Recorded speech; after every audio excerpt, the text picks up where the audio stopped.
Welcome back to another episode of Akshit Tomar Unplugged series podcast with my own teachers. In this series, I will sit down with my own teachers who shaped my thinking, who shaped my values and my journey. और आज हम बात करेंगे life के बारे में, growth के बारे में और उन चीज़ों के बारे में जो बुक्स से परे हैं. And today's guest is very special physics guru Mr. Akhilesh sir.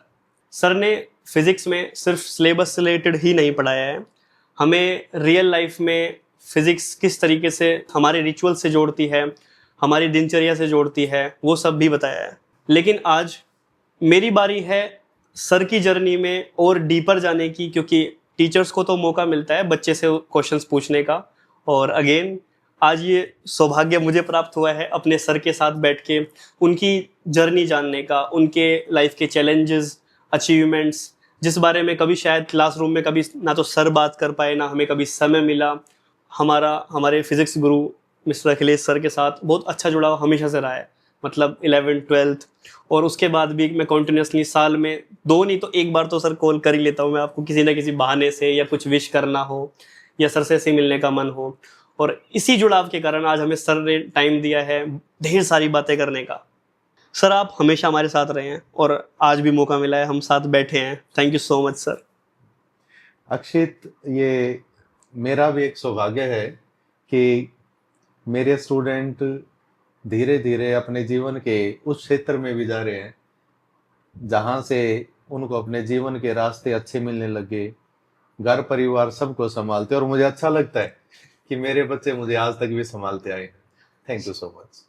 आपने हमेशा एक फादर की तरह भी गाइड किया है, आपने एक दोस्त की तरह भी चीज़ें समझी हैं. तो इसीलिए मतलब बहुत सारे रीजंस होते हैं किसी भी एक इंसान की तरफ या एक व्यक्ति की तरफ झुकाव रहने के. वो सिर्फ ये नहीं रहता कि आप मेरे फिजिक्स की टीचर थे बिल्कुल. या फिर आप मेरे स्कूल में थे, सिर्फ इस वजह से नहीं, आपसे पर्सनली हम किस तरीके से जुड़ाव फील करते हैं, पर्सनली किस तरीके से कनेक्ट हैं, ये चीज़ें भी मैटर करती हैं. सबसे पहला तो सर यही सवाल है सर, क्योंकि जो लोग अभी देख रहे हैं वो लोग सबसे पहले यही जानना चाहेंगे कि सर की जर्नी कहाँ से स्टार्ट हुई. अक्षित, मैं आप जैसा ही स्टूडेंट रहा अपने 11th 12th में, उसके बाद ग्रेजुएशन, फिर यूनिवर्सिटी में एडमिशन लेना, कंपटीशन फाइट करके यूनिवर्सिटी में एडमिशन मिला.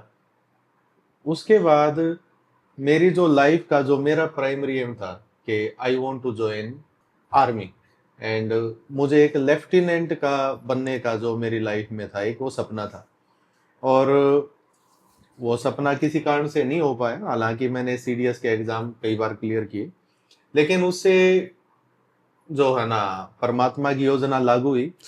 और सबसे बेहतर बात क्या है कि मैं हमेशा और हमेशा नौजवान बच्चों के संपर्क में रहना चाहता था. एक फ्रेश उनकी सोच हो, पॉजिटिव सोच हो, हमेशा एक जोश और उत्साह वाली. तो सबसे बड़ी फील्ड तो मेरे लिए ये स्टूडेंट की फील्ड थी.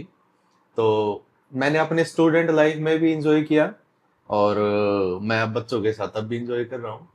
और ये मेरी एक जर्नी का एक आखिरी पड़ाव था जो मुझे ज़रूर मिला. मैं खुश हूँ स्टूडेंट्स के साथ में.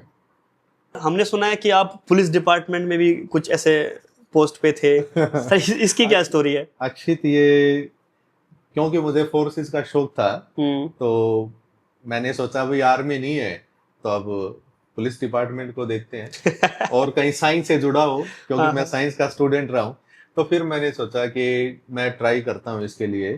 तो हर एक डिस्ट्रिक्ट में एक पोस्ट होती है, forensic department, Haryana police department का एक हिस्सा है फोरेंसिक. तो फोरेंसिक डिपार्टमेंट से एक जॉब रहती है, सीन ऑफ क्राइम. तो पूरे डिस्ट्रिक्ट में एक ही ऑफिसर होता है. तो मैं उसमें सेलेक्ट हुआ आउट ऑफ द 3 वैकेंसी इन हरियाणा, और उसमें मैंने 80-90 केस में अपना योगदान भी दिया, रोहतक में. क्या बात है सर. बड़े केसेस में. लेकिन फिर भी कहीं ना कहीं मन में एक थोड़ी सी है ना इस बात की खनक थी कि बच्चों के साथ ज्यादा रहना बेहतर है, इसकी बजाय कि मैं क्रिमिनल लोगों के साथ रहूं. मैंने जीवन का जो हमेशा और हमेशा वो पॉजिटिव पक्ष चुना. तो मुझे लगा कि बच्चे मेरे लिए सब कुछ ज्यादा है, क्योंकि मैं पहले समय बिता चुका था इसमें. अच्छा, आप मतलब पहले टीचिंग कर रहे थे जब आपकी जॉब लगी थी? हाँ जी, मैं 5-6 साल 6-7 साल मैंने काफी कर ली थी, 6-7 साल के ठीक आसपास। ठीक। तो इसलिए मुझे डिसीजन लेने में कोई दिक्कत नहीं हुई। तो मैं हमेशा बच्चों को एक बात कहता हूँ, जिस जॉब में आप खुश हो ना उसमें रहो। ज्यादा महत्वपूर्ण खुश रहना है। तो मुझे उसमें कोई जो है ना ज्यादा दिक्कत नहीं आई उसको छोड़ने में। मतलब ये आपका पैशन रहा है टीचिंग? हाँ, मेरा टीचिंग पैशन रहा है। मुझे इस बात से नहीं है कि भाई मैं कितना अर्न करता हूँ या कितना ज्यादा है कितना कम, लेकिन मुझे बच्चे चाहिए और बेहतर से बेहतर बच्चे चाहिए। वो तो सर आप अपने आप बना देते हो। ना तो उनके निर्माण में बेहतरी दिखाएं। बिल्कुल सर। और सर अगर टीचिंग से अलग मैं आपसे पूछूं, स्कूल टाइम में, कॉलेज टाइम में, क्योंकि देखो सबको कुछ ना कुछ शौक होता है। मुझे स्कूल टाइम में गाने का बहुत शौक था। आपने भी सर देखा होगा, मैं फेयरवेल वगैरह पे गाना गाता था, ठीक है, और मैं क्लास में भी गुनगुनाता रहता था। इसी तरीके से मतलब आपका भी कुछ ना कुछ हॉबीज रही होंगी सर, उसमें कोई भी एक हॉबी बताओ सर जो आपकी बहुत इंटरेस्टिंग रही हो। हर एक बच्चे की अपनी एक दुनिया होती है और उसकी दुनिया में रंगों की दुनिया बड़ी एक शानदार दुनिया होती है। तो जब मैं स्टूडेंट था तभी से मैं ड्राइंग में, पेंटिंग में मैं काफ़ी अपनी रुचि रखता था। और मैं इस तरीके से वर्कआउट करना शुरू किया मैंने। मैं स्कूल लेवल पे, डिस्ट्रिक्ट में या स्टेट लेवल की मैंने ड्राइंग और पेंटिंग के कंपटीशन फाइट करे। फिर धीरे धीरे इन कंपटीशन से चलते चलते फोटोग्राफी में मैंने थोड़ा सा समय लगाया। तो ये काफ़ी बेहतर था मेरे लिए। और दूसरा स्पोर्ट्स में भी थोड़ा मैं हल्का रहा, लेकिन मुझे वॉलीबॉल बहुत ज़्यादा पसंद था। ड्राइंग, पेंटिंग और वॉलीबॉल बस, अरे और वाह। ढेर सारी चाय। चाय? चाय का बहुत शौक है। आज आज भी सर चाय का शौक है आपको? क्या बात है सर, यहाँ पे सर कॉन्ट्राडिक्ट करते हैं। मुझे मुझे चाय बिल्कुल पसंद नहीं है। ठीक है। कुछ तो होना चाहिए, हर एक की अपनी सारी निजी मतलब बातें हैं। तो मुझे अच्छा लगता है रंगों के साथ और वॉलीबॉल के साथ तो सर और चाय के साथ। पेंटिंग्स के बारे में सर, मतलब ये तो सर कभी सुना ही नहीं हमने कि आपको सर ऐसे पेंटिंग वेंटिंग का भी शौक है। क्योंकि बायो के टीचर की समझ में आती है कि उसको ड्राइंग का शौक है, बट फिजिक्स के टीचर और ड्राइंग। नहीं, शायद मैं उसको एक यूं कहूंगा कि मेरे फादर से एक निजी संपत्ति मिली है मुझे। मेरे फादर भी इस चीज का शौक रखते थे। ड्राइंग का। हाँ, ड्राइंग का, और एक अच्छे राइटर भी थे और बहुत ज्यादा स्पिरिचुअल और एक अच्छे एजुकेशनिस्ट भी रहे। तो उन चीजों का शायद मैं कहता हूँ कि एक पारिवारिक जरूर है ना असर मेरे ऊपर जरूर आया। Hereditary skill. हाँ, कह सकते हैं। आपका बचपन कैसा रहा है? शैतानियां भी करी होंगी, ठीक है, डांट बिल्कुल भी खाई बिल्कुल होगी, बिल्कुल। और हो सकता है सर मार भी खाई हो। उस जमाने में तो सर बच्चे पिटते भी थे। तो सर कुछ बचपन के बारे में बताओ सर अपने। अक्षित, क्या है कि हमारे बचपन में जो कुछ ये जो गेम्स हैं जो अब तो शायद बिल्कुल खत्म ही हो गए हैं। कहीं किराए पे लेके साइकिल चलाना, साइकिल और किराए पे सर? साइकिल किराए पे, और ये क्या बात बताऊं मैं आपको, 10 पैसे के और 5 पैसे के जमाने से हम निकले हैं। तो 10 पैसे में 2-3 घंटे के लिए साइकिल मिल जाएगी। अगर कोई 1 रुपया दे दे तो 1 रुपए में तो ये मानिए पूरे दिन के लिए साइकिल चला। तो भाई। साइकिल चलाना, फिर उसके बाद कंचे खेलना, और फिर उसके बाद गर्मियों के दिनों में पतंगबाजी, ढेर सारी पतंग उड़ाने का बड़ा शौक रहा मुझे। और गिल्ली डंडा, लट्टू चलाना, और ये इस तरह के हमारे गेम रहे। कुल मिला के सारे गेमों का जो गेम थे जितने भी, उसका मुझे आज समझ में आता है इन सब का एक उद्देश्य जरूर था जो पूरा होता था। वो था एक दूसरे के साथ साथ सद्भाव पैदा होना। मुझे थोड़ी सी आज भी ये बात खलती है कि मोबाइल में जिस तरीके से बच्चे गेम खेलते हैं तो शायद एक दूसरे से उतना वो जुड़ाव नहीं बन पाता। लेकिन कहीं पेड़ों पे चढ़ना, पेड़ों के गेम होते दोपहर में, मुझे याद ही नहीं कि हम कभी सर सोए। पहले खेल होते कहाँ थे? हाँ, पहले बच्चे खेल खुद बनाते थे। खेल खुद बनाते थे। तो अब तो मुझे तस्वीरों में दिखाई देते हैं कि साइकिल चलाना, इस तरह की तस्वीरें, या कंचे खेलना है, पतंगबाजी। लेकिन वो एक ग्रुप के साथ इस तरीके से बच्चों के साथ एक जुड़ाव पैदा होना, तो इन सब में जो है ना निकलते निकलते धीरे धीरे कहीं माँ बाप की फटकार, कभी लाड़ दुलार, बड़े हो गए धीरे। और सर इसी से जुड़ा हुआ सवाल, फिर वो आपके स्कूल की जर्नी कहाँ से, मतलब किस स्कूल से आपने 10th की है, कहाँ से आपने 12th करी, फिर आपकी ग्रेजुएशन कहाँ से रही? अक्षित, मेरी 10th क्लास रही और आगे की पढ़ाई पब्लिक स्कूल बाल भवन भिवानी। तो पब्लिक स्कूल थे, अच्छे स्कूल थे, और मेरी फेवरेट टीचर थी मैडम ओबराय, क्योंकि वो ड्राइंग और पेंटिंग की बहुत अच्छी टीचर थी। और फिर उसके बाद वेस्ट कॉलेज भिवानी, और फिर उसके बाद एमडी यूनिवर्सिटी से पोस्ट ग्रेजुएशन किया, बीएड भी किया। तो इस तरीके से एजुकेशन की जर्नी रही। एक और सवाल सर, ये मेरा बिल्कुल ऐसे अभी एकदम से मन में आया है। नंबर बताओ सर, आपके नंबर बताओ सर, नंबर कैसे आते थे? मेरे टाइम में बड़ी मेहनत से, अक्षित, बड़ी मेहनत से, क्योंकि उस टाइम पे है ना कोचिंग और इस तरह की व्यवस्था नहीं थी। मुझे याद है कि मेरे फादर घर के बाहर बैठे हुए, और 2-4 व्यक्ति और मुड़े पे बैठते थे तब लोग। तो मुड़े पे बैठे हुए तो मेरे अंकल आ गए वहां पर। तो मेरे अंकल पूछते हैं, हाँ भाई लड़का कहीं ट्यूशन व्यूशन पढ़ता है क्या? तो मेरे फादर कहते हैं, नहीं मेरा बेटा ट्यूशन थोड़ी पढ़ेगा, वो तो होशियार है पढ़ाई में।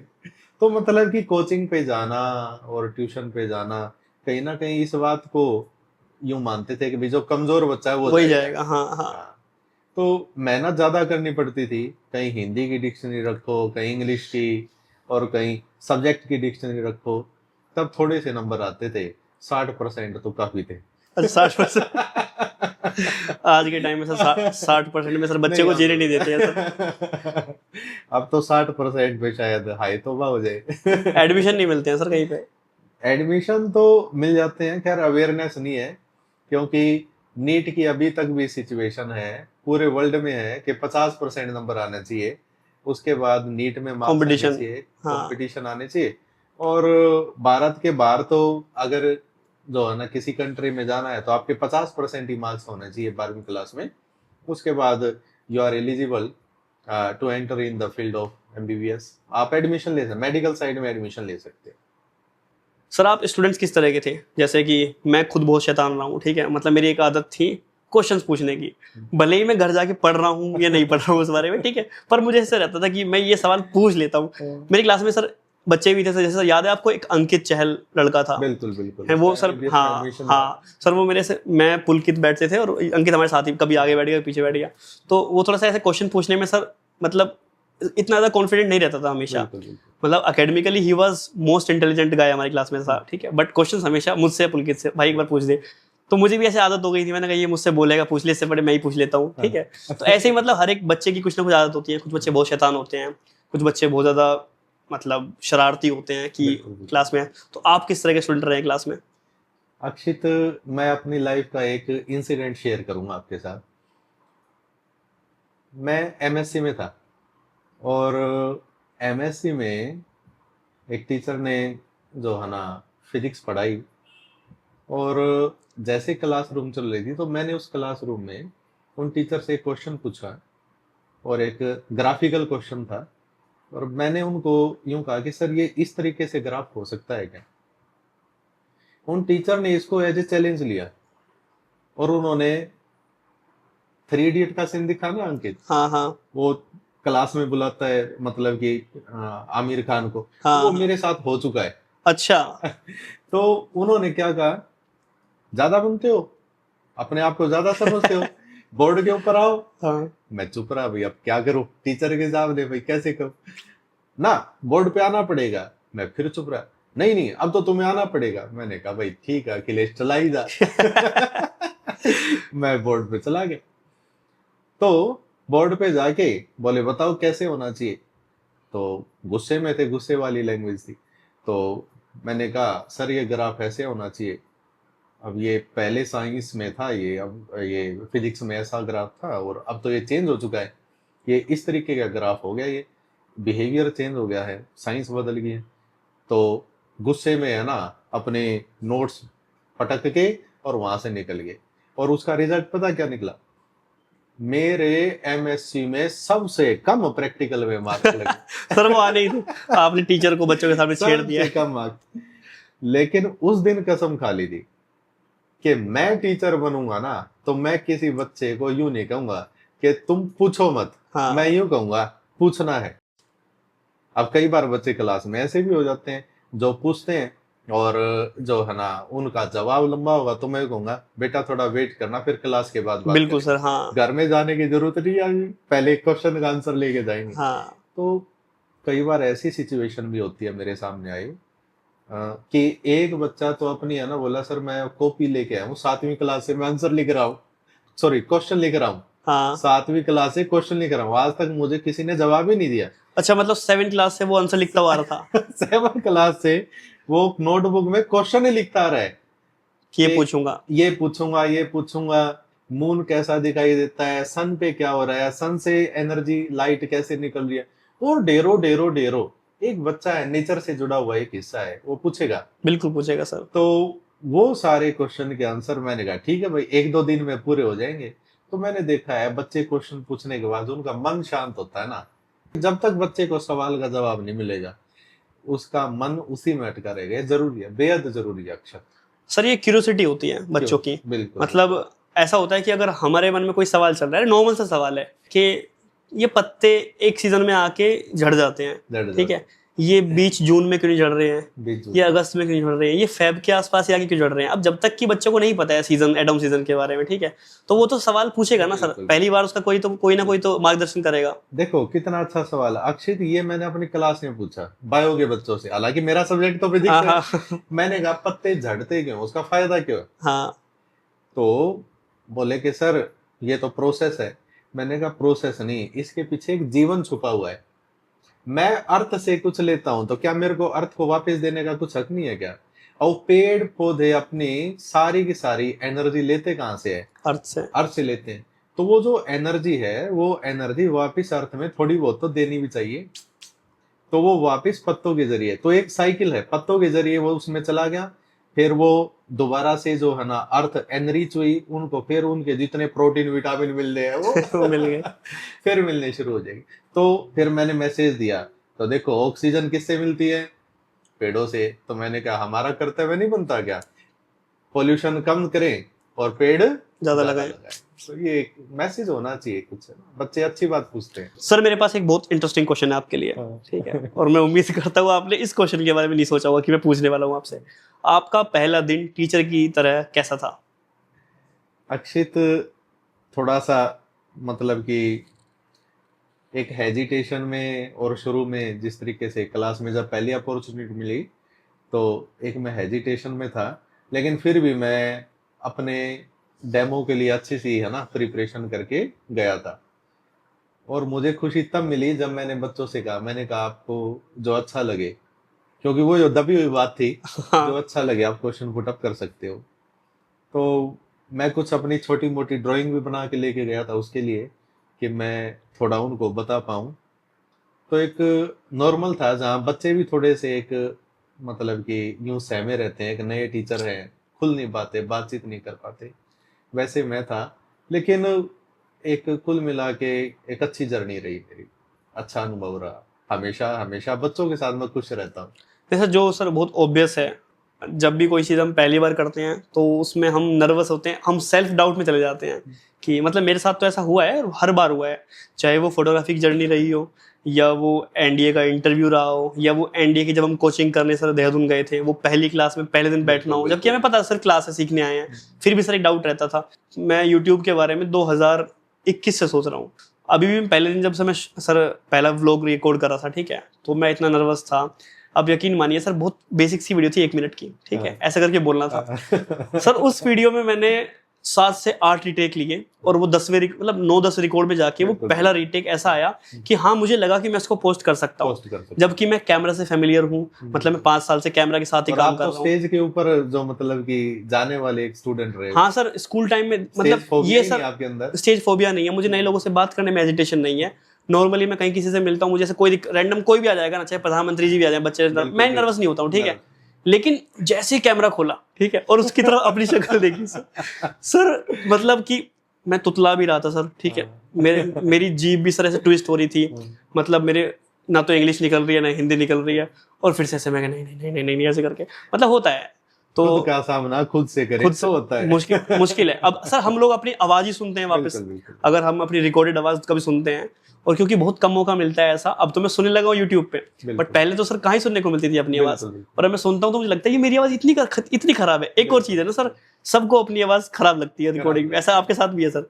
ना, मैंने इस बात की तो टेस्टिंग नहीं की कभी मेरी आवाज कैसी है लेकिन मैं इस बात की टेस्टिंग करता हूँ मेरे शब्द कैसे हैं। हाँ मतलब कि जो परमात्मा ने बना दी मेरी आवाज जैसी मेरी शक्ल सूरत वो मैं बदल नहीं नहीं सकता। सर, कमी नहीं निकालने वाली बात कर रहा हूँ मैं। इट्स लाइक नहीं कि लेकिन क्या है कि मुझे लगता है ऐसा कि मैंने उस पर वर्कआउट नहीं किया अभी हाँ कैसी हाँ, है मेरी जुबान, लेकिन मैं शब्द कैसे हैं, वो तो मुझे खुद ही चूज वो करने। तो सर आप बहुत पॉजिटिव बोलते हो हमेशा हाँ, से। तो मैं हमेशा शब्दों पे ध्यान देता हूँ। पॉजिटिविटी के बारे में सर मुझे बहुत अच्छे से याद है, एक बार क्लास में ही आपने ओरा के बारे में बताया था। बिल्कुल इट्स लाइक कि वो जो लेसन्स बियॉन्ड लेक्चर्स वाली बात होती है बिल्कुल सर। बिल्कुल बिल्कुल आपका सर 11th क्लास का लेक्चर था वो, ठीक बिल्कुल है। और आपको भी शायद याद आ गया होगा बिल्कुल जब पूरा, चार्ज को एक्सप्लेन करते हुए कि हाँ, चार्ज के चारों तरफ उसका ओरा। इफेक्ट है, तो वैसे ह्यूमन बीइंग के चारों तरफ भी इफेक्ट है। तो सर वो मुझे ओरा के बारे में उस दिन पहली बार पता लगा था, और उसके बाद से मैंने भी थोड़ी बहुत रिसर्च करी अपने आप से। मतलब अभी तक मैं उस पे बिलीव करता हूँ। और बिल्कुल सर ये फैक्ट है, जितने भी लोग ओरा के बारे में जानते हैं वो समझते हैं इस चीज को, ओरा हर चीज से बनता है। ये आपने बताया था बिल्कुल कि ओरा इस चीज से बनता है कि आप किन के साथ बैठ रहे हो, बिल्कुल। आप ओरा इन चीज से बनता है कि आप हमारे क्या व्यूज खाते हो। हमारे खुद के व्यूज और थॉट्स वो डेवलप करेंगे। मतलब हमारी सराउंडिंग्स की हर एक चीज मैटर करती है, हमारा ओरा कितना पॉजिटिव या नेगेटिव होगा। बिल्कुल फिजिक्स हमसे है ना कुछ जुदा नहीं है, ये बिखरी हुई सी है, कहीं आसमान में कहीं बादलों में कहीं इंद्रधनुष के रंगों में कहीं पानी के बहने में कहीं पत्तों के हिलने में, सारी की सारी है ना फिजिक्स बिखरी हुई है। तो इसको अगर कोई भी सहेज के समेट के सिलेबस के साथ मिला के सब क्लास में ले आए तो मुझे लगता है बच्चों के वो लिए नेवर एंडिंग फिजिक्स, लेसन हो हाँ, जाते हैं। बच्चों के लिए फिजिक्स इतनी टेंशन ना रही, हाँ, इतनी टेंशन की क्योंकि है सर नहीं। वो फिर रियल लाइफ से जुड़ गई है। अब अगर कोई भी इंसान किसी चीज को सीखने के लिए अपनी लाइफ से रिलेटेड एग्जांपल्स ले रहा है तो बिल्कुल कैसे भूल जाएगा। और उसको एकदम सिर्फ बुकिश लैंग्वेज में समझाया जाएगा तो वो बहुत डिफिकल्ट हो जाता है उसके लिए याद करना। ये बहुत ज्यादा जरूरी है। बुक को लर्न नहीं कर सकता कोई, लेकिन जब आप उसको अपनी लैंग्वेज दें, अपने बेहतर कंसेप्ट दें और उसको रियल लाइफ से कनेक्ट करें, तो बच्चों को लगता है अरे ये चीज ऐसी नहीं है जो हमसे कहीं दूर है, ये तो बिल्कुल हमारे नजदीक है। जुड़ाव किसी चीज के लिए महत्वपूर्ण हिस्सा है, अहम हिस्सा है। Sir, what is most satisfying part of your life being a teacher?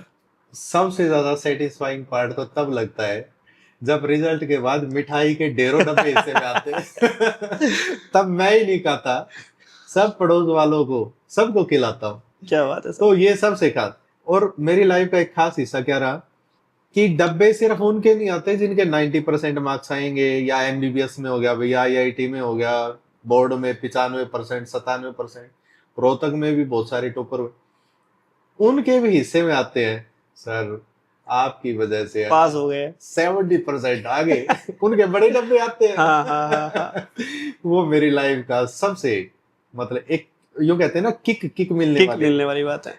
मैं आपको बात बताऊं, जैसे आप एमडीएन में मेरे स्टूडेंट रहे, तो एमडीएन में रिजल्ट को बिल्कुल रिवर्स कर दिया था मैंने। माने अर्थ से, मतलब कि जमीन से लेके आसमान तक बनाने वाली बात थी। और उसमें 65 स्टूडेंट में से सारे के सारे पास हुए, और 65 स्टूडेंट में से 20 से ज्यादा स्टूडेंट ऐसे थे जिनके 90% बियॉन्ड थे। हाँ सर। और एक बड़ा एक स्कूल की तरफ से एक भव्य आयोजन किया गया, प्रोग्राम किया गया। अब मैंने किसका जिक्र किया उसमें, मैंने जिक्र किया एक स्टूडेंट का, अंकित नाम। वो अंकित भाई साहब सारा साल तो पढ़े नहीं, वो एग्जाम से एक दिन पहले मेरे पास आते हैं और बड़ा इनोसेंट मुंह बना के और बोलते हैं सर पढ़ा तो मैं नहीं लेकिन मैं फेल नहीं होना चाहता फेल नहीं होऊंगा सर। मैंने कहा मेरे होते कैसे फेल होगा भाई, दम की बात तो बोलनी पड़ती है, किसी बच्चे के हौसले कैसे डाउन कर दें। बोले क्या करना पड़ेगा सर, क्या करूं। मैंने कहा सारा दिन मेरे साथ रहना पड़ेगा। तो आप यकीन करो, सुबह 8 बजे से लेके रात के 8:30 बजे तक मेरे पास रहा। बस मैं उसको पढ़ाता, वो लर्न कर लेता, मैं पढ़ाता, लर्न कर लेता। सर ये आप अंकित चहल की बात कर रहे हैं नहीं, क्या? अंकित चहल नहीं, अंकित चहल का तो वो तो सर, एडमिशन, हाँ हाँ उसने तो पूरे रोहतक में टॉप किया हाँ था हाँ हाँ हाँ अपने इस पीएमटी के एग्जाम में, जी नीट के एग्जाम में।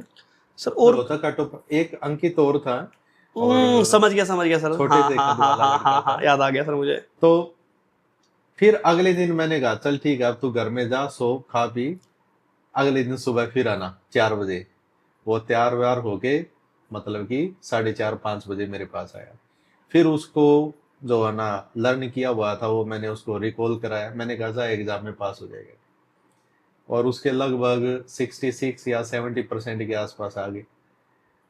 तो मैंने उस बच्चे का जिक्र किया था उसमें, जो स्कूल का कार्यक्रम था, मैंने उस बच्चे का जिक्र, मैंने कहा जब उसका रिजल्ट आया तो उस बच्चे ने कहा सर अगर मेरा एक दिन में 66% मार्क्स आ सकते अगर पूरे साल पढ़ता। सारे साल में।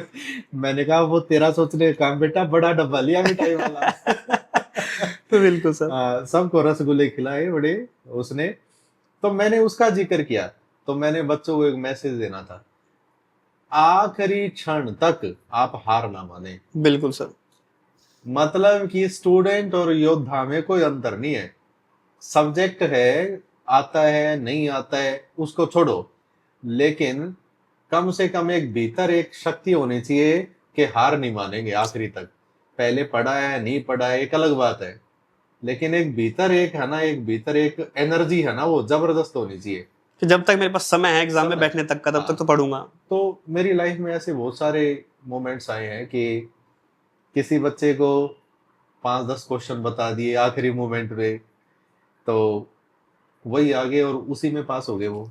बहुत सारे ऐसे सर मोमेंट। हमारे टाइम पे भी हुआ था ऐसा, मतलब मुझे याद है जब हम लोग ऐसे, मैं क्या सर, कल परसों ना, 1-2 दिन पहले की बात है ये, ठीक है, कि सर ऐसे फिजिक्स का पेपर है और वही है सर, सबको होता है प्रेशर तो कि सर बताओ क्या करना है। तो सर आपने कुछ क्वेश्चंस बताए थे कि चलो एक काम करो, जितना पढ़ लिया, अब ये कुछ 15-20 क्वेश्चंस है, इनको गो थ्रू हो जाओ। सर उसमें से सर मुझे याद है 60-70% क्वेश्चंस वही एग्जैक्टली सेम थे, मतलब ना डिजिट चेंज ना नहीं, कोई न्यूमेरिकल हाँ, चेंज ऐसे वो करके। रहता है। क्या है अक्षित कि मैं अपना टाइम इस बार मतलब कि एजुकेशन में तो लगाया ही मैंने, कोचिंग में, और इसके साथ साथ मैंने दिल्ली में भी कंटिन्यूअसली गवर्नमेंट जॉब छोड़ने के बाद मैं दिल्ली में ही किया कि भाई कुछ बेहतर जगह में जाके और वर्कआउट करूँ। तो साउथ एक्स दिल्ली में मैंने चूज करना था, क्योंकि इंडिया के सबसे रेपुटेड और बेहतर स्कूल और अच्छी एजुकेशन की जो समझ रखने वाले लोग भी हैं और स्कूल भी हैं, वो सारे साउथ एक्स में। जी। तो साउथ एक्स में कंटिन्यूअसली 10 इयर्स कोचिंग में समय लगाया।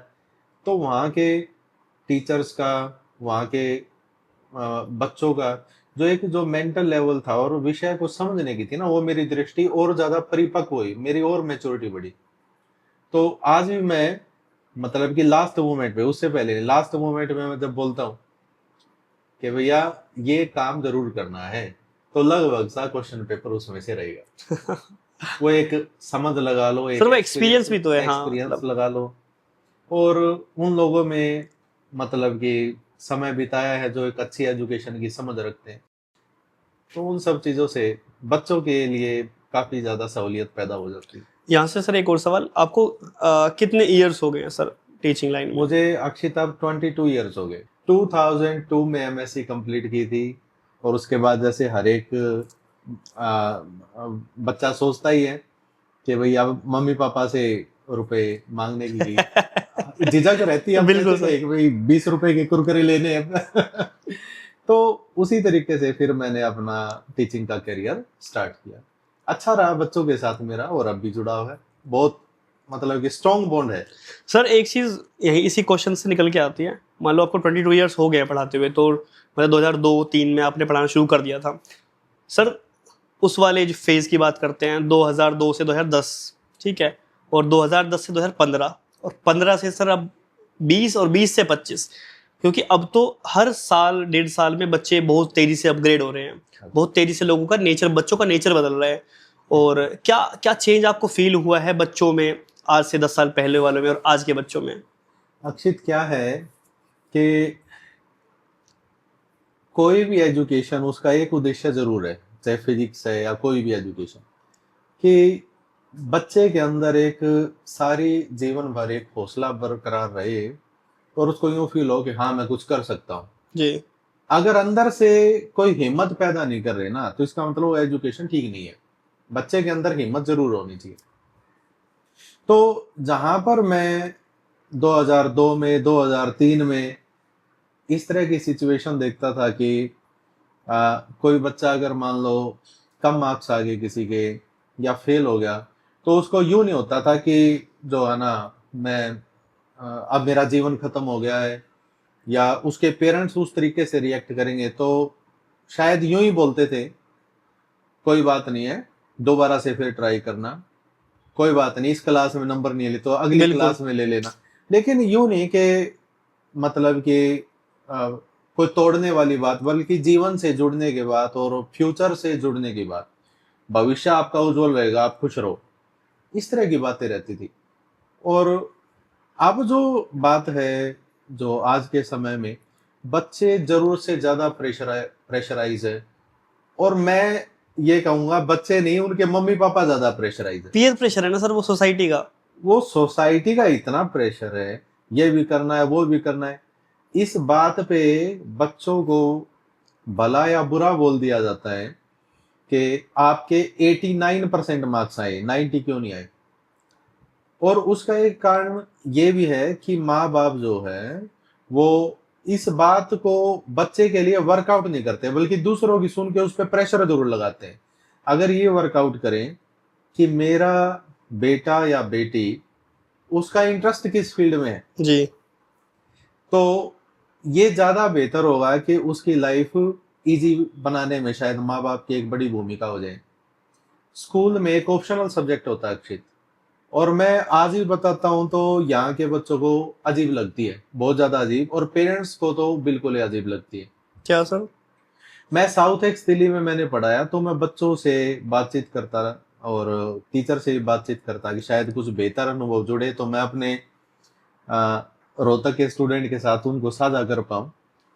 तो सीबीएसई बोर्ड में एक सब्जेक्ट है, मतलब कि 4 तो सब्जेक्ट है, 5वां एक ऑप्शनल सब्जेक्ट होता है। तो उस ऑप्शनल सब्जेक्ट में सीबीएसई बोर्ड में बहुत सारे ऑप्शन है। बच्चों के ऊपर एजुकेशन थोपने की आवश्यकता नहीं है, वो एक अपना 5वां ऑप्शन भी रख सकते हैं। जैसे मान लीजिए किसी बच्चे का म्यूजिक में इंटरेस्ट है जी। अब है साइंस साइड का, तो म्यूजिक ले सकता है।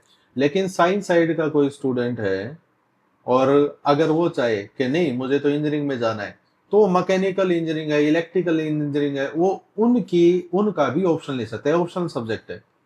अगर मान लो किसी को लॉ में इंटरेस्ट है, ये बड़ी नई बात है, लॉ में इंटरेस्ट है, इकोनॉमिक्स में इंटरेस्ट है, तो सीबीएसई बोर्ड एक ऑप्शन देता है कि 5वां ऑप्शन आप अपने लाइफ का, जिसमें आप सबसे ज्यादा सुकून महसूस कर सकते हैं, वो भी ले सकते हैं। तो शायद बच्चों को एक नई राह मिले।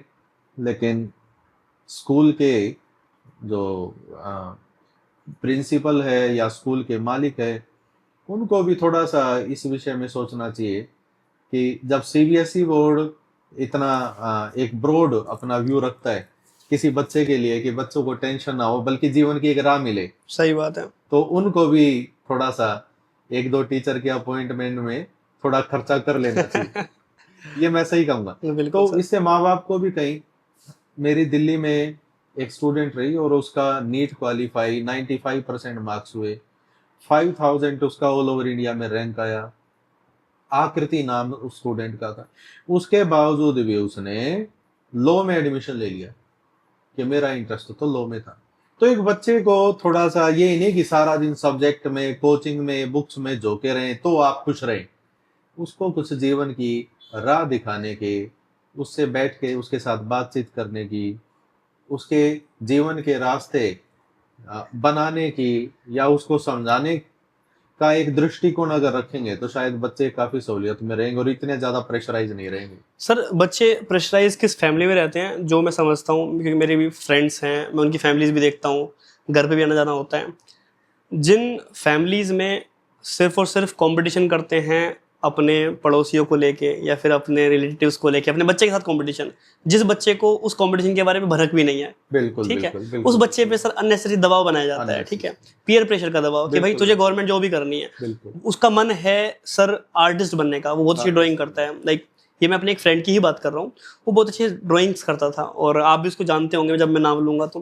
वो सर वो उसके इतने अच्छे सुंदर स्केच बनाता था, मतलब कि बिल्कुल अब उसके पास स्कूल में आर्ट्स भी नहीं थी, कमाल की बात, बिल्कुल बिल्कुल। ठीक है, वो साइंस का स्टूडेंट है, पीसीएम ले रखी है उसने, पढ़ रहे हैं दिन रात, और वो क्या कर रहा है सर, क्लास चल रही है किसी चीज की, गत्ता पलटा, ठीक है, अपनी गाड़ी का डिजाइन बना सर। उसने सर स्कूल टाइम में इतनी सुंदर कार्स, बाइक्स, मतलब जो भी वो डिजाइन करता था वो सर, वो पता है पेंसिल चलानी सबके बस की बात नहीं होती बिल्कुल है, बिल्कुल। ठीक है।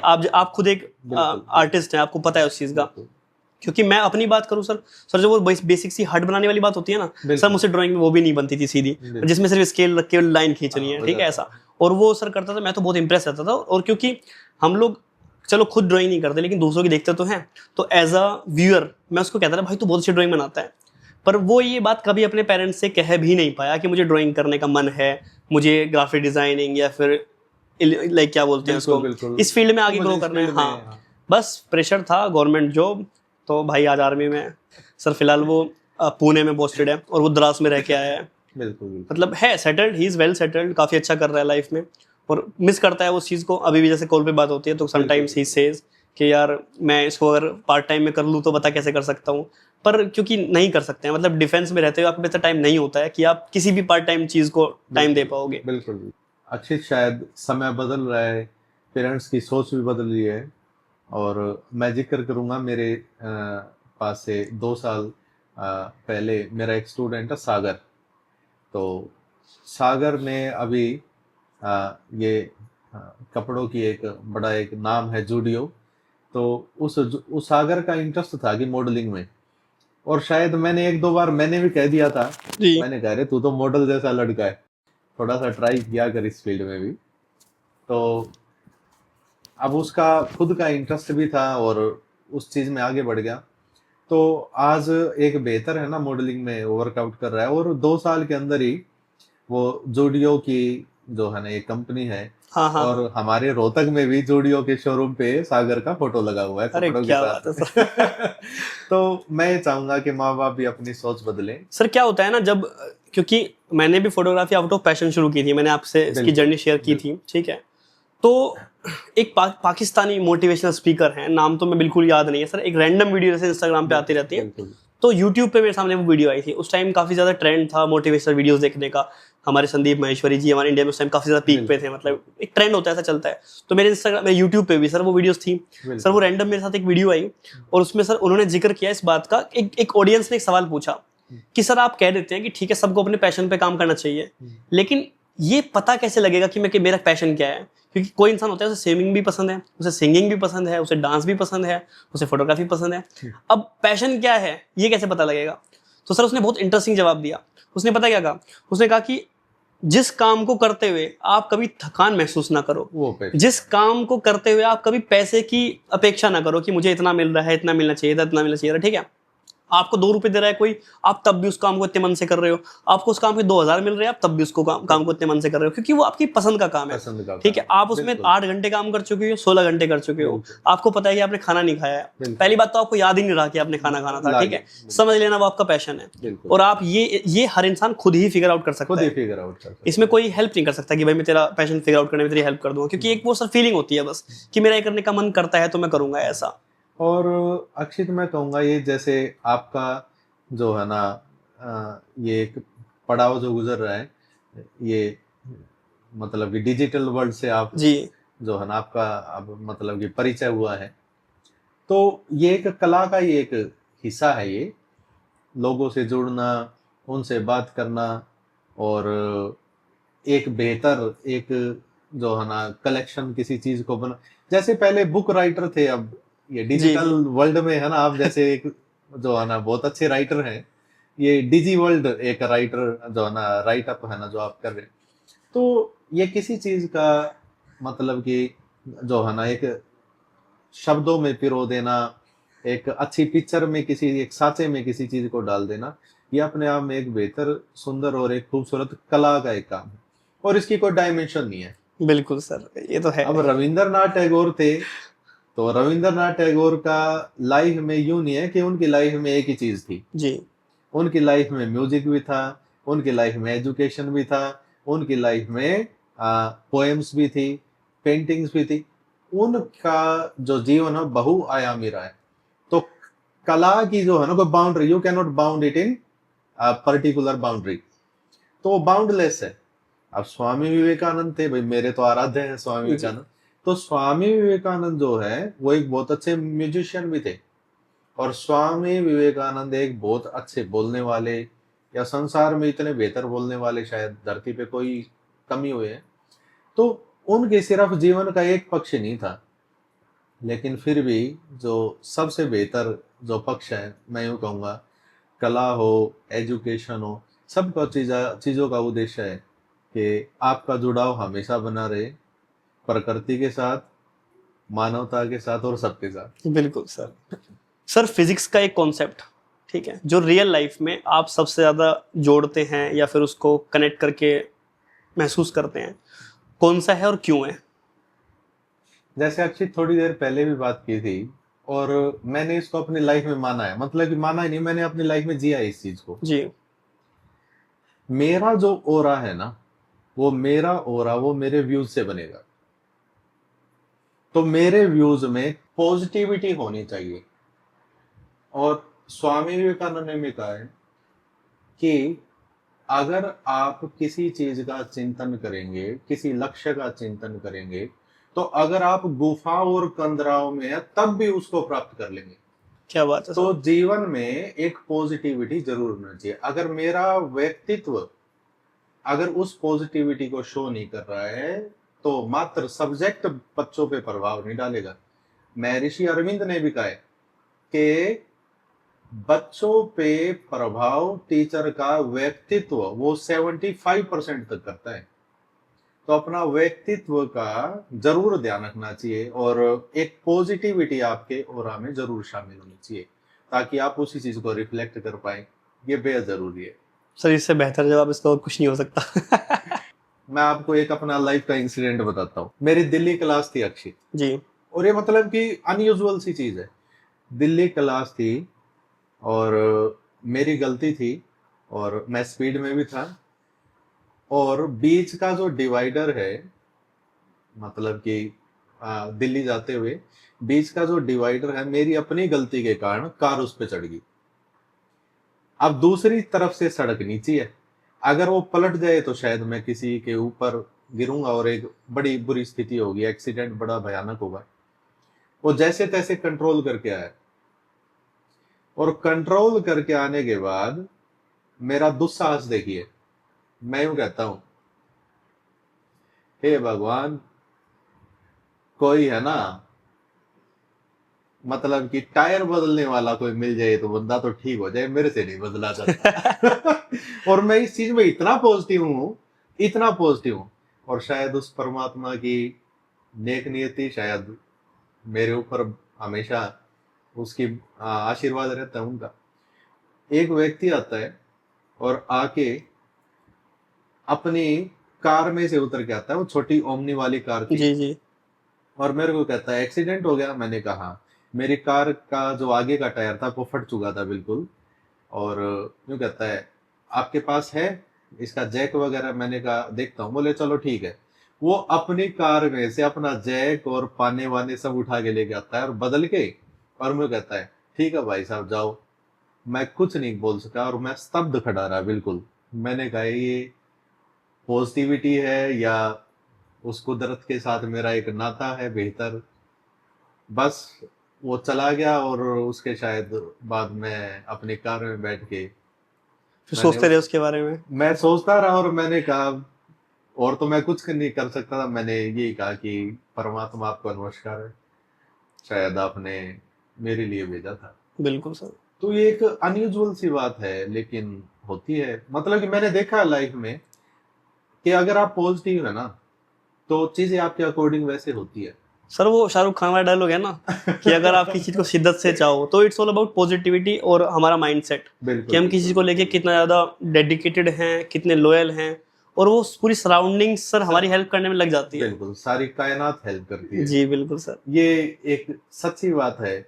और मैं हर एक बार, कई बार स्थिति में ऐसे में भूल जाऊं कि मेरे पास कोई सॉल्यूशन नहीं होता, तो मैं अपने बच्चों को कहता हूँ, तो मेरी कायनात तो मेरे बच्चे हैं। तो मैं अपने बच्चों के सामने बेझिझक बोल देता हूँ, तो उनमें से कोई एक बच्चा कहते हैं सर ये काम ऐसे सोल्व हो जाएगा। उनके पास एक बेहतर सॉल्यूशन भी होता है और बेहतर एक मदद भी होती है। Sir if you could give one message उन बच्चों के लिए जो सेल्फ डाउट में रहते हैं या डिमोटिवेटेड रहते हैं समहाउ, और ऐसा लोस्ट फील करते हैं, चाहे वो किसी एग्जाम में बैठे हैं या वो सर 10th क्लास का ही एग्जाम है या वो 12th का है या किसी कंपटीशन का है बिल्कुल। या फिर नॉर्मल लाइफ के चैलेंजेस हैं जहाँ पे एक तरीके से मार्गदर्शन की जरूरत होती है किसी के, तो उन बच्चों के लिए आप एक मैसेज क्या देना चाहोगे? अक्षित, मैं कहूंगा कि read Swami Vivekananda, because nothing is negative in his views, in his writings, और उनके पूरे लिटरेचर में ऐसा कुछ भी नहीं है। और आज के दिन जो है अमेरिका में तो उन्होंने जहां जहां पर भी अपना पैर रखा था, वो वर्ल्ड हेरिटेज साइट है वो, जी। उनकी लाइफ को पढ़ेंगे तो कभी भी डिमोरलाइज नहीं होंगे। मैंने कुछ एक आईएएस ऑफिसर का भी मैंने जो है ना इंटरव्यू सुना था काफी समय पहले। तो एक लड़की थी, वो आईएएस में टॉप किया, तो उससे पूछा कि आपकी सफलता का क्या राज है, क्या आप अपने डिमोटिवेट नहीं हुए पढ़ते पढ़ते, इतना पढ़ते पढ़ते बात? तो उन्होंने कहा हो जाती थी, लेकिन मेरे पास स्वामी विवेकानंद की एक छोटी बुक रहती थी, थॉट्स ऑफ स्वामी विवेकानंद। तो वो बुक जो है मेरी टेबल पे होती, तो मैं उसको पढ़ना शुरू कर देती, तो मैं एकदम से जो है ना मतलब कि उस सिचुएशन से बाहर आती और अपने आप को काफी हाईली एनर्जेटिक फील करते। हाँ, एनर्जेटिक और फ्रेश फील करती। तो मैं कहूंगा स्वामी विवेकानंद को जरूर फील पढ़े, हमेशा तरोताजा और जवान बने रहेंगे, और लाइफ में हमेशा हमेशा और बेहतर की तरफ आप सोचें। तो सर सबसे पहले स्वामी विवेकानंद जी के बारे में आपने ही एक बार क्लास में डिस्कस किया था, जब मुझे पता लगा था कि आपने ऐसा कुछ बताया था कि वो एक बार अमेरिका गए थे और सब लोग बहुत ज़्यादा ऐसे शॉक्ड थे कि ये क्या बोलेंगे क्या बोलेंगे, लेकिन जिस तरीके से उन्होंने वहाँ पे जाके भाषण दिया या फिर जो अपने व्यूज़ रखे, व्यूज रखे। और फिर सर उससे पूरा अमेरिका ऐसे बिल्कुल। स्तन रह गया स्तन रह गया, कि मतलब उनकी आइडियोलॉजी उन्हीं की लैंग्वेज में उनको इतने अच्छे से समझा दी, बिल्कुल। और वो लोग बहुत सरप्राइज थे और खुश भी थे। नहीं, स्वामी विवेकानंद ने तो जो वर्कआउट किया वो उन्होंने खुद कहा अपनी लाइफ में कि मैंने इतना वर्कआउट कर दिया है कि 1500 सालों तक करने की किसी को आवश्यकता नहीं है। और अमेरिका में जाने के बाद ही स्वामी विवेकानंद ही पहले व्यक्ति थे जिन्होंने भारत का इंट्रोडक्शन दिया कि हमारा जो भारत है वो इतनी वैल्यूज से, इतनी आध्यात्मिकता से और इतनी बेहतर व्यूज, थॉट्स, वेद, उपनिषद, ज्ञान के भंडार से भरा भरा हुआ है। ये तो हमारे भारत के बारे में तो उन लोगों की इस तरह की सोच थी कि ये मतलब कि कम सोच वाले लोग हैं, यहाँ पर कोई साइंटिफिक काम नहीं होता, औरतों को जला दिया जाता है। लेकिन उन्होंने इससे बियॉन्ड जाके उन्होंने बताया कि मानव का लक्ष्य क्या है, उस परम पिता परमात्मा को किस तरीके से जो है ना पाया जा सकता है। और दूसरी बात, उनको पाने का सबसे सरल उपाय है कि प्रकृति और मानवता की आप सेवा करें। और इसलिए बहुत बड़ा उन्होंने मंत्र दिया, जीव सेवा शिव सेवा। ये उनका था, ये आज तक वहां पर कायम है। और रामकृष्ण मिशन आश्रम जो उन्होंने स्थापित किए वो सारे संसार में वर्कआउट करते हैं मानवता के लिए और प्रकृति के लिए भी। सर अब कुछ ना 4-5 क्वेश्चन है मेरे पास, जो रैपिड फायर वाले जो क्वेश्चन होते हैं, ठीक है, कि बस आपको 1 वर्ड में आंसर देना है उसका, ठीक है? आज अपनी तसल्ली कर ले भाई, पूरे क्वेश्चन पूछ ही डाल। बिल्कुल रैंडम है, ठीक है? Sir favourite scientist? Doctor C V Raman. Sir physics difficult क्यों है? Because it contain critical thinking. Favourite students quality? सरल सरल हो, सीधा हो। Sir if not physics teacher then what? Spiritual orator. क्या बात है sir. Sir any one thing students don't know about you? ऐसा कुछ नहीं है, ओपन बुक लाइव। सारे बच्चे सब जानते हैं। और जो थोड़ा बहुत रहता था वो आज बच्चों को बता दिया है। आज बता दिया। इसके बाद सर आपके पास सवाल भी आएंगे बच्चों के, जाहिर सी बात है, क्योंकि हर एक बच्चे के अपने अपने सवाल होते हैं। बिल्कुल। और इस पॉडकास्ट को देखने के बाद उनकी वो क्वेश्चंस उठेंगे कि सर आपने बताया नहीं क्रिमिनल ऑफिसर थे। मैं तो ये कहूंगा अक्षित, अगर इस मार्ग में आप एक समाधान बन पाए कि बच्चे क्वेश्चन पूछें जी, ये उनका हक बनता है जी, और ये ज्यादा बेहतर है। शायद उनकी टेंशन दूर होगी, शायद उनकी समस्याओं के समाधान दूर होंगे, शायद उनके जीवन के रास्ते बनेंगे और शायद वो खुद भी बेहतर बनेंगे। क्वेश्चन पूछना बेहद बेहद बेहद जरूरी है। Thank you so much sir, आज आपने समय दिया और मैं आपके साथ हमेशा ऐसे ही जुड़ा रहूंगा, एक आपके स्टूडेंट की तरह, आपके बच्चे की तरह, बिल्कुल। और अब तो आपके दोस्त की तरह भी। बिल्कुल बिल्कुल, अब सारी जिम्मेदारी आप लोगों को संभालनी है। बिल्कुल सर। और जो है, थैंक यू अक्षित, आपने भी जो है ना मुझे रूबरू कराया अपने दर्शकों से और शायद ढेर सारे स्टूडेंट से। Thank you so much. Thank you so much sir. और जैसे मुझे सौभाग्य मिला अपने सर से बात करने का, मैं उम्मीद करता हूँ आप लोग भी अपने टीचर्स के साथ कनेक्टेड रहिए। मैं आपके लिए ऐसे ही अपने टीचर्स के साथ पॉडकास्ट अभी सीरीज में कंटिन्यू रखूंगा। मैं उम्मीद करता हूँ आपको पसंद आए। Thank you so much.